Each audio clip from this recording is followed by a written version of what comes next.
আসসালামু আলাইকুম, কেমন আছেন সবাই? আজকে আমি আপনাদের জন্য খুবই স্পেশাল এবং মজাদার রেসিপি নিয়ে চলে এসেছি। আজকে আমি বিরিয়ানি রান্না করব, তাহলে চলুন শুরু করা যাক। সর্বপ্রথম আমি একটি হাঁড়িতে তেল দিয়ে তাতে পেঁয়াজ কুচি দিয়ে দিয়েছি। এটা ব্রাউন কালার হলে এই ভাজা পেঁয়াজ তুলে নিব এবং এর মধ্যে দিয়ে দিতে হবে গরম মশলা।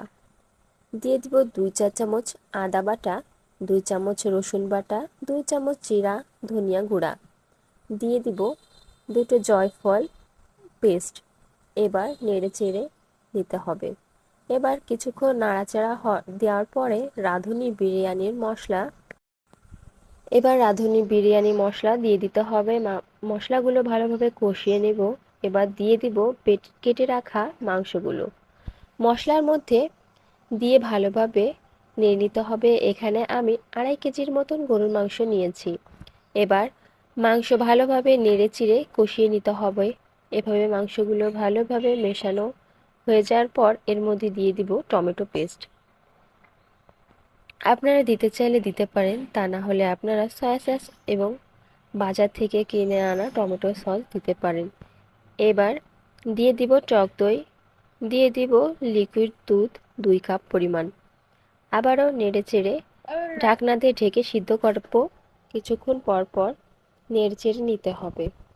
প্রায় 2 মিনিট পর পর এভাবে ঢাকনা সরিয়ে নেড়ে চেড়ে আবার ঢাকনা দিয়ে ঢেকে দিতে হবে। এভাবে নাড়তে নাড়তে যখন মাংসটা সিদ্ধ হয়ে আসবে, তখন আমি চুলাটা লো হিটে রেখে ঢাকনা দিয়ে ঢেকে দিব।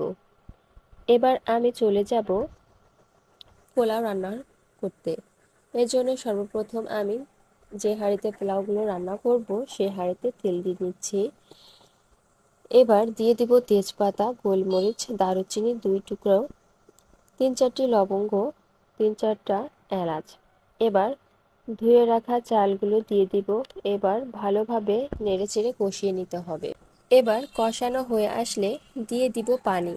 এভাবেই কিছুটা সময়ের জন্য অপেক্ষা করতে হবে যতক্ষণ না জাল ওঠে। জাল ওঠা পর্যন্ত অপেক্ষার পর যখন জাল উঠতে শুরু করবে, তখন আবার নেড়েচেড়ে ভালোভাবে ঢাকনা দিয়ে কিছুক্ষণের জন্য ঢেকে রাখবো। যখন পানিটা টেনে আসবে তখন আবারও ঢেকে দিয়ে আলুগুলো দিয়ে রাখবো। এই আলুগুলো আমি আগে থেকে ভেজে নিয়েছিলাম। এবার রান্না করে রাখা মাংসগুলো ঢেলে দিব। এবার ভালোভাবে পোলাওর সাথে মিশিয়ে নিতে হবে। এভাবে ভেজে রাখা পেঁয়াজের বেরেস্তাগুলোর মধ্যে কিছুটা চিনি অ্যাড করে বিরিয়ানির উপরে সুন্দর মতো ছড়িয়ে দিতে হবে। ব্যাস হয়ে গেল খুবই মজাদার বিরিয়ানি। কার কাছে বিরিয়ানি পছন্দ অবশ্যই কমেন্ট করে জানাবেন। আজকের রেসিপিটি ভালো লাগলে অবশ্যই লাইক কমেন্ট করতে ভুলবেন না। ধন্যবাদ সবাইকে।